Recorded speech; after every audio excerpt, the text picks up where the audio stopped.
Berbicara tentang peristiwa tragis yang pernah terjadi di Indonesia, maka fenomena yang berlangsung di Kalimantan pada tahun 2001 termasuk salah satunya dan patut untuk dibahas.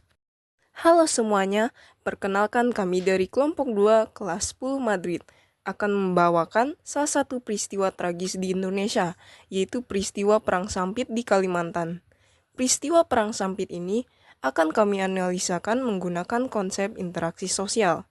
Sebelum memaparkan lebih dalam, izinkan kami memperkenalkan diri.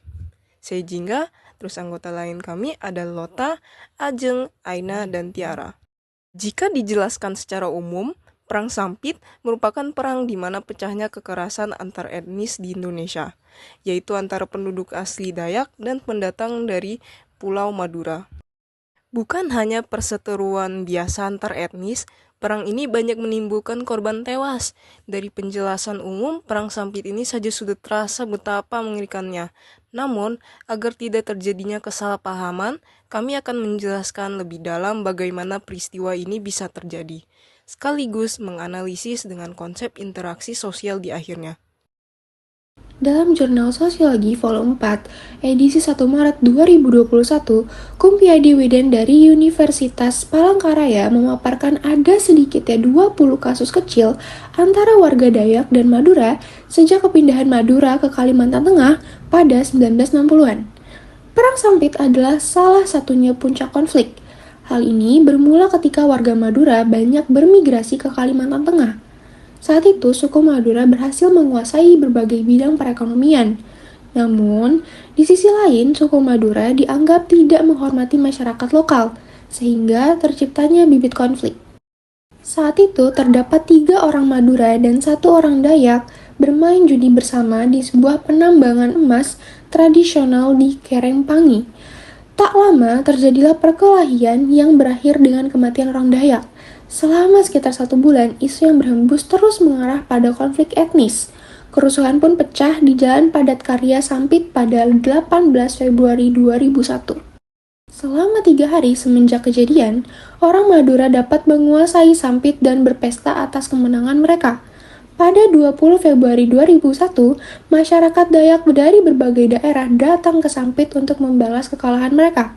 Warga Dayak membawa berbagai senjata tradisional, seperti mandau, tombak, sumpit, hingga senjata api. Mereka pun berhasil merebut Sampit kembali. Tidak hanya itu, kerusuhan tersebut diyakini melibatkan ilmu gaib.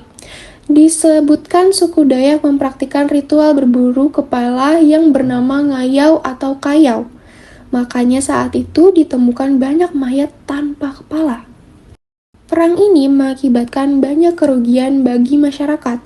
Lebih dari 1.000 rumah dibakar, ratusan kendaraan rusak hingga 469 orang tewas, dan ribuan orang luka-luka. 100.000 lebih orang harus diungsikan. Setelah melewati banyak proses, konflik antar etnis ini kemudian diselesaikan secara sosial dan budaya. Mendengar lebih jelas perang Sampit ini jadi semakin merinding ya. Setelah mengetahui bagaimana perang Sampit ini terjadi, ternyata ada proses interaksi sosial di dalamnya loh. Kok bisa? Sini aku jelasin. Interaksi sosial tidak melulu bermuatan positif. Jika ada kontak dan komunikasi antara satu pihak dan pihak lain, maka itu sudah termasuk interaksi sosial.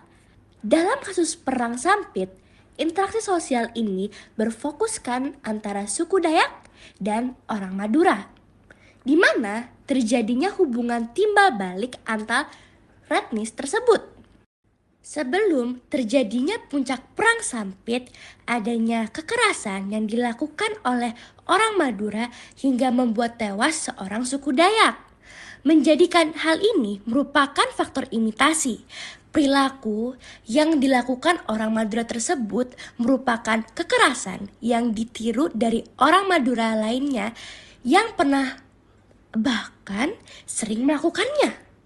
Karena selalu terjadi, orang Madura ini terdorong meniru tindakan tersebut. Selanjutnya, sugesti. Bukan sugesti seperti hipnotis ya. Tapi sugesti dalam konteks adanya provokasi atau hasutan dari pihak lain. Tewasnya orang suku Dayak tidak dijelaskan lebih lanjut penyebab konfliknya dengan orang Madura. Para saksi hanya melihat puncaknya, maka menyebarkan hasutan atau provokasi ke masing-masing pihak. Nah, faktor pendorongnya sudah kalian ketahui nih. Tapi belum selesai. Interaksi sosial mempunyai dua bentuk, yaitu asosiatif dan disosiatif. Perang sampit ini termasuk dalam bentuk disosiatif. Disosiatif adalah interaksi sosial yang mengarah pada perpecahan dan pertentangan, persis seperti yang dialami orang Madura dan suku Dayak. Dalam bentuk disosiatif, fenomena perang sampit ini termasuk sebagai konflik sosial atau pertikaian. Mengapa konflik sosial? Sesuai namanya, adanya konflik yaitu perbedaan pemahaman dan kepentingan antara orang Madura dan suku Dayak. Konflik ini ditandai dengan ancaman, yaitu keberadaan orang Madura yang hampir menguasai segala sektor di Kalimantan. Juga kekerasan dan kontak fisik antara etnis di puncak peristiwa, yaitu perang sampitnya sendiri. Dalam kehidupan ini, kita akan menemukan banyaknya perbedaan pemahaman juga kepentingan antara diri kita dengan orang lain, seperti yang dialami kedua etnis di Pulau Kalimantan ini. Namun, hal tersebut nyatanya sangatlah wajar, karena kita tidak bisa membuat orang lain sama dengan kita. Yang terpenting adalah kita harus saling memahami dan menghargai perbedaan tersebut, sehingga dapat terhindar dari hal-hal yang tidak diinginkan. Oke, sampai sini dulu videonya. Jangan lupa untuk klik tombol like, share, dan komen jika kalian menganggap pembahasan ini seru. Kami dari kelompok 2 pamit undur diri. Mohon maaf bila ada salah kata atau apapun. Sampai jumpa di video selanjutnya. Dah!